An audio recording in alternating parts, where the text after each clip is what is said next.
welcome and a really warm, hearty welcome to this first foreign ministers meeting under South Africa's G20 presidency. You have now arrived finally, and you may not believe this, to the most beautiful country ever to be made in the world. So welcome. It is significant that the G20 Leaders Summit later this year will be convened for the first time on African soil. This, in many ways, highlights the growing importance of the African continent in global economic, political, and environmental discussions that are ensuing around the world. Africa is home to some of the world's fastest-growing economies and in many ways faces unique challenges such as the impact of climate change, developmental needs that it has, and the effects of global trade dynamics. This summit's location underscores the need for African voices to be heard on critical global issues like sustainable development, the digital economy, and the shift towards green energy. It is a great opportunity, too, to promote greater collaboration between African nations and the rest of the world. But it is also a great opportunity for all of us as members of the G20 and invited countries to engage in serious dialogue. Geopolitical tensions and rising intolerance, conflict and war, climate change, pandemics, and energy and food insecurity do threaten an already fragile global coexistence. These challenges are interconnected. They require responses that are inclusive and responses that should be well coordinated through various forums such as the G20. Yet there is a lack of consensus amongst major powers, including in the G20, on how to respond to these issues of global significance. Extreme poverty and growing inequality within and among nations weigh heavily on the conscience of the world. We are just 5 years away from 2030, the deadline for achieving the Sustainable Development Goals as adopted by our United Nations. As the international community, we committed ourselves to this very ambitious agenda to end poverty and hunger, to protect our planet, to achieve greater equality, also gender equality, to have universal education, health coverage, and to promote decent work and sustainable economic growth. Our commitment to achieve these targets, we must not waver from trying to achieve them. The nations of the world look to the G20 for leadership, for inspiration, and for guidance on the most pressing issues confronting our world, more so now at this time in the history of our world. Just as cooperation supported the progress of early humans, our modern-day challenges can only be resolved through collaboration, through partnership, through dialogue, and through solidarity. This is why South Africa has placed as its theme for the G20 the issues of solidarity, equality, and sustainability. These are at the center of South Africa's presidency of the G20. We would like our G20 presidency to be one in which all voices are heard and in which all views should count. The G20 represents over 2/3 of the world's population. Its decisions and policies reflect the needs and aspirations of all who form part of the G20 family. The G20 must also seek to reflect the needs and aspirations of all people who call this planet their home. This year marks 80 years since the United Nations was founded and the UN Charter was adopted.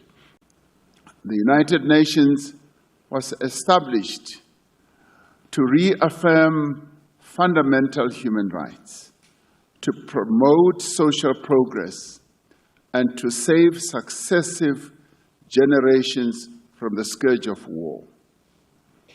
While these essential goals of the United Nations remain, the world has changed in fundamental ways. The UN must also change accordingly. We continue to call for the UN Security Council, the multilateral trading system, and the international financial architecture to be realigned, to be reformed, to make them more representative, more agile, and more responsive to today's global realities. As the G20, it is critical that the principles of the UN Charter, multilateralism, and international law should remain at the center of all our endeavors. It should be the glue that keeps us together.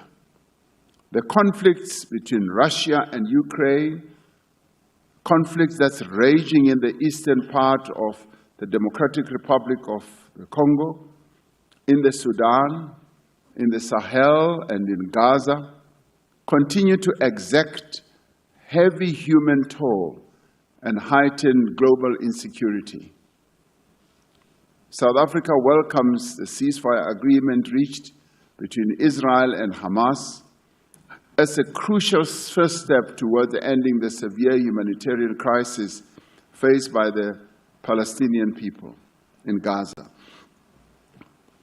This ceasefire must lay the basis for a just and lasting peace in line with UN resolutions, in line with international law and internationally agreed parameters. As the G20, we must continue to advocate for diplomatic solutions to conflicts. Our own experience as South Africa is that the peaceful resolution of conflict through inclusive dialogue is the foremost guarantor of sustainable and lasting peace. So, Your Excellencies, the climate crisis is no longer a threat. It is a catastrophic reality that all of us in the world must face.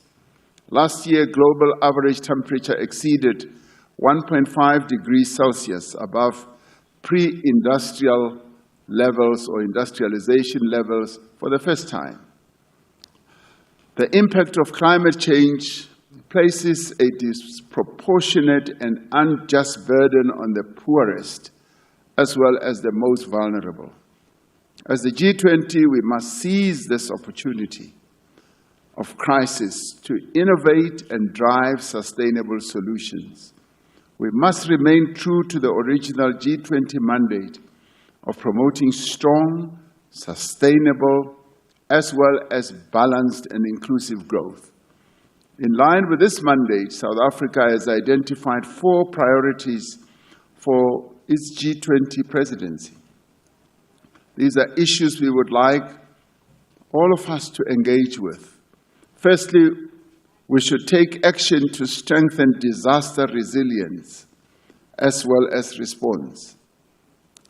We are on a continent that continues to suffer major and catastrophic climate disasters. Climate-induced natural disasters affect countries around the world, but we feel them acutely on this continent as well. But they have a particularly devastating impact on countries that cannot afford the costs of recovery and rebuilding. We will call on G20 leaders to urge the global community, including international financial institutions, as well as developmental or development banks, and the private sector to scale up post-disaster reconstruction. Secondly, we should take action to ensure debt sustainability for low-income countries. Developing economies are currently experiencing the highest borrowing costs in nearly 2 decades. The Secretary General of the United Nations says that poor countries pay up to 8 times more than your more developed economies when it comes to servicing their debt.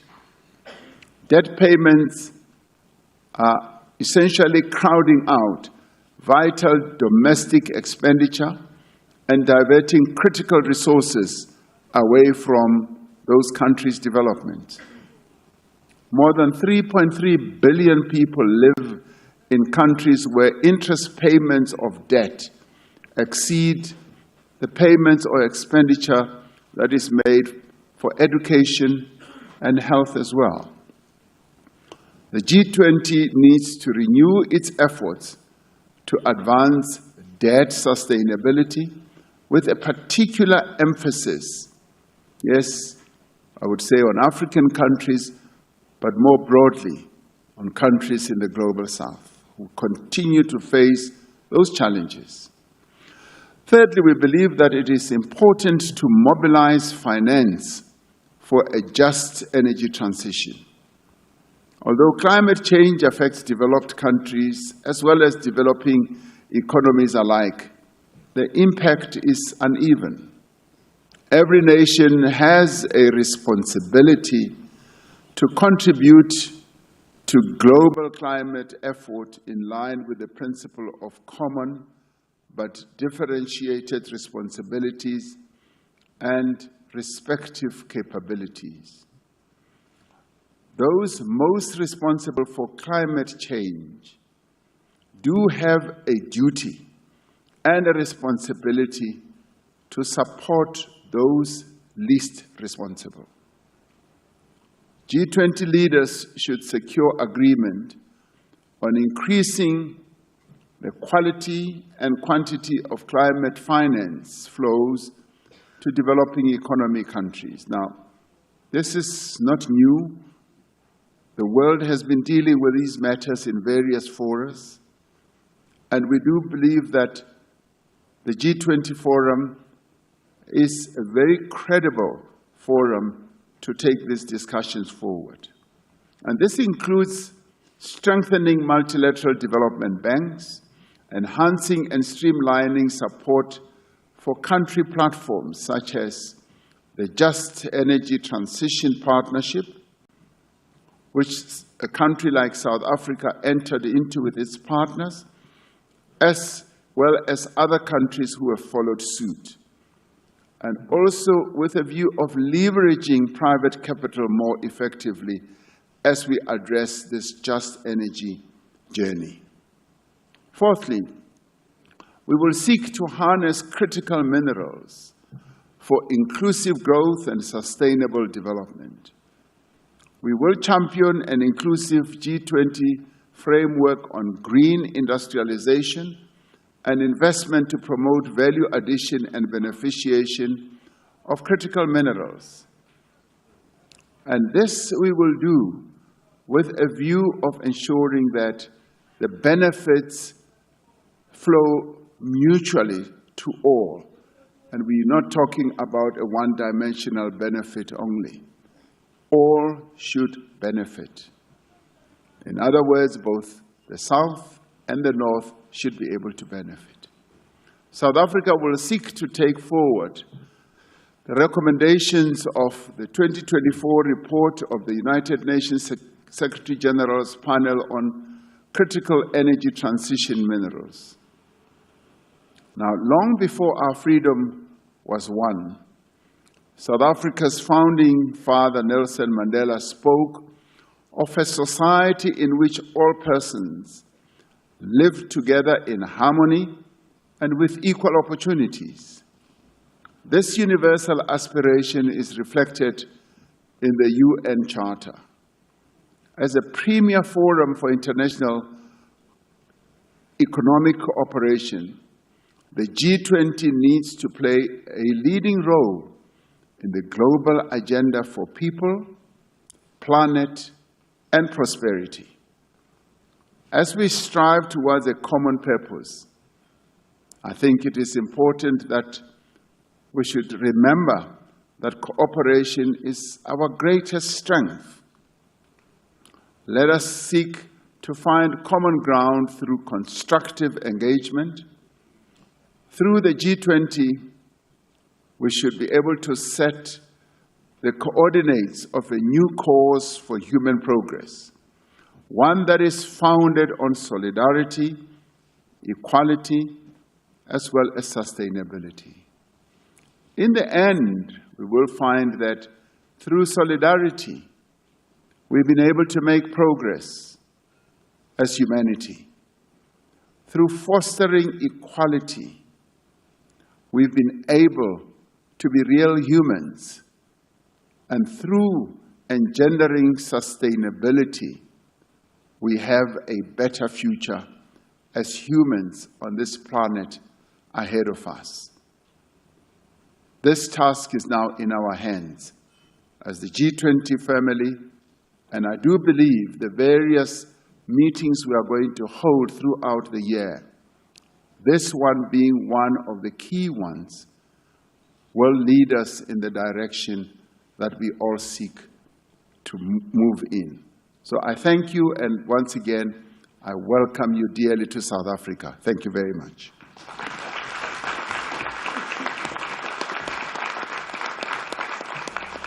Tell us what you think in the comment section. Like and share the video, and subscribe so that you don't miss any of our African videos. It's the best way to support us.